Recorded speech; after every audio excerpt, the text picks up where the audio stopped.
Hey everybody, hope your day is going well. We are back with another reaction. We're going to listen to Sir Paul McCartney giving out some tips on songwriting at this community chat event. I suspect that is probably one of the most common questions he gets over the years, and he's probably given out tips over the years because people want to learn from the best, right? And they want to try to recreate some of the genius that he and his fellow Beatles members have. You want to learn from the best, of course.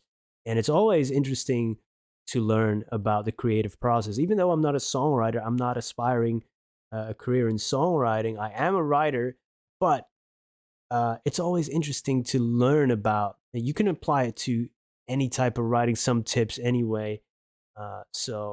Yeah, looking forward to hear about this. You might have heard him tell these stories a few times already, but thank you for joining me. Let's go. Man, that's an intimate room right there. That's pretty cool.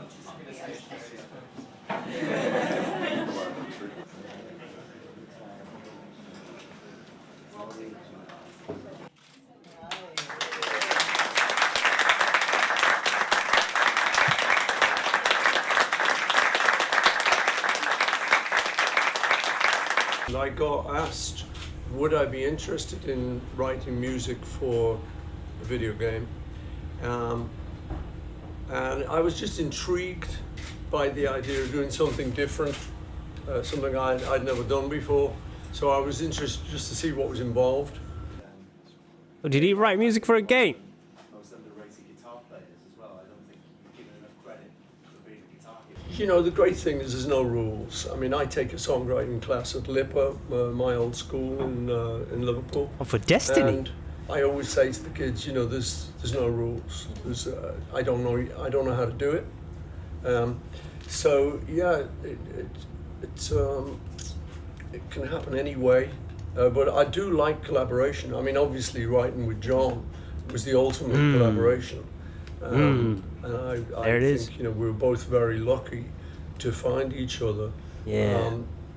Because That is, something that a lot of people have been talking about in the comments, since I started my Beal journey, and I get it too. And a lot of people have been talking about this for 6 decades.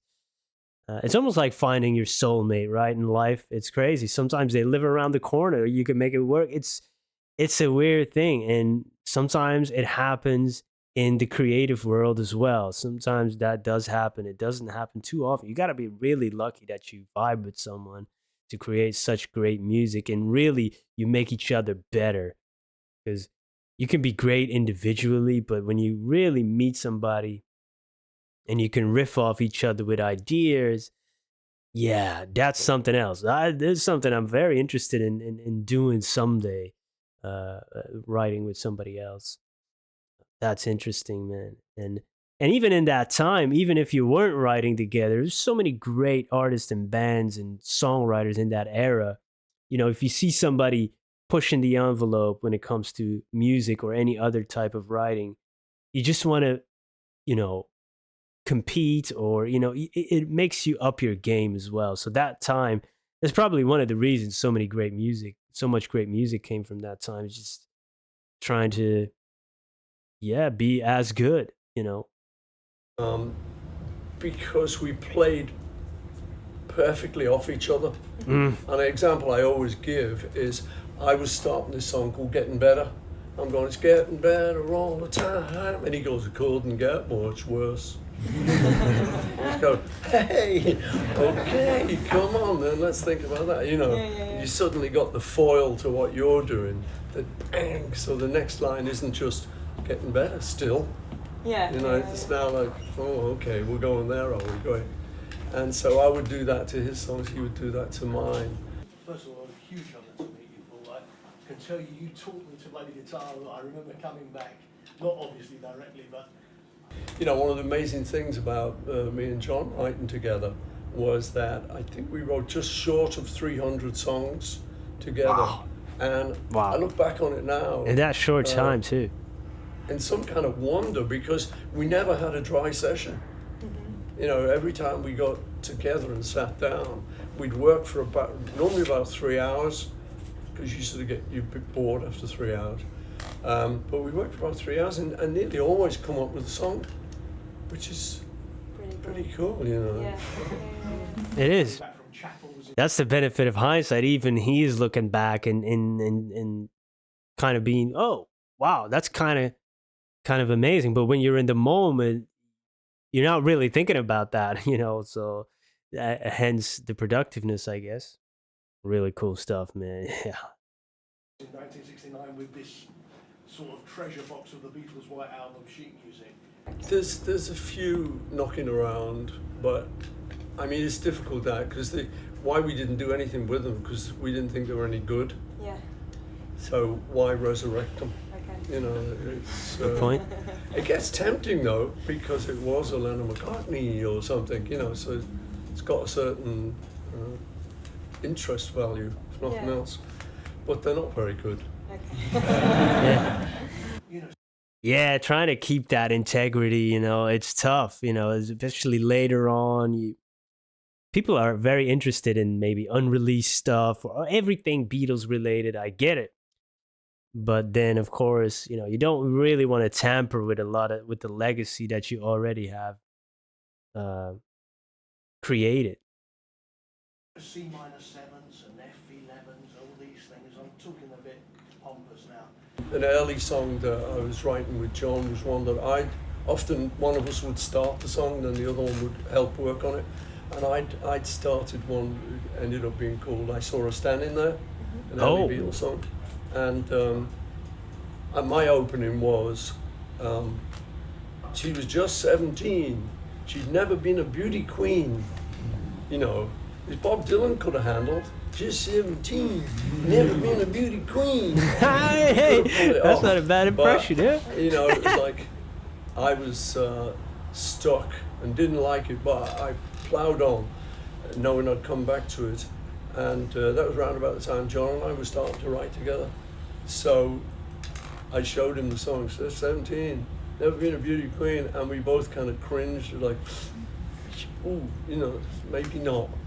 And then we come up with You Know What I Mean, which a comedian friend of mine years later said, no, Paul, I'm not sure we do know what you mean. You're just 17. You know what I mean? Yeah. Yeah, it's all about how you say it. Ooh. What was the beginnings of that? That's hilarious. Well, we met through a friend of mine. It was called Ivan. He was born on the same day as I was in Liverpool. We went to school together, so we were really good mates. And he was friends with John. So we went to this village fete where we were both there together. And I got to know John through Ivan. And normally, you know, you'd be talking to people in conversation, so what's your hobbies? Or I like doing this, I like cycling, or like swimming, and I would say to people, I like songwriting, you know, I've written a couple of songs, and everyone would go, oh yeah, and ignore it. But John went, oh yeah, so have I. So that was like, ooh. What, you've written a couple of songs? Yeah, so, well, show me yours and I'll show you mine, baby. So that was what happened. We got together and he showed me the crap he was writing. No. He showed me what he was doing, I showed him the crap I was writing. And that was basically it. We came together through Wow. the common interest of songwriting.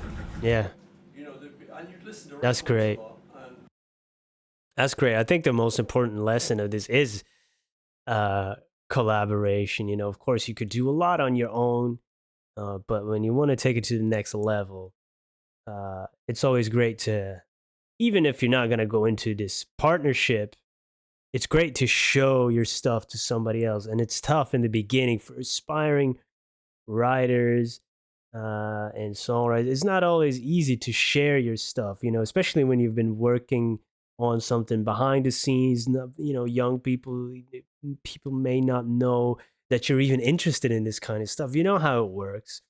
You know how it works sometimes. You're just doing things and you're scared to share it with the world because you never know. People might say it stinks or sucks, and that hurts, even though, you know, they might not say it that way, but it's, yeah, you're putting stuff out there from yourself. and it's not always easy. But you do need the outside fresh eyes, and honesty sometimes to get better and get feedback and try to work on the things that might be, not as good, or you might lack certain things. So yeah, it's tough, uh sharing your art, but it's definitely important to do so, uh you can improve yourself. Yeah, and if you can get a great collaborator, yeah, that's the icing on the cake, right? And if you get a good friendship out of it, forget about it. That's life. That's life. Life and art. Beautiful. They're really beautiful. Thank you for joining me today, people. I truly appreciate it. Hope you have a wonderful day. Goodbye.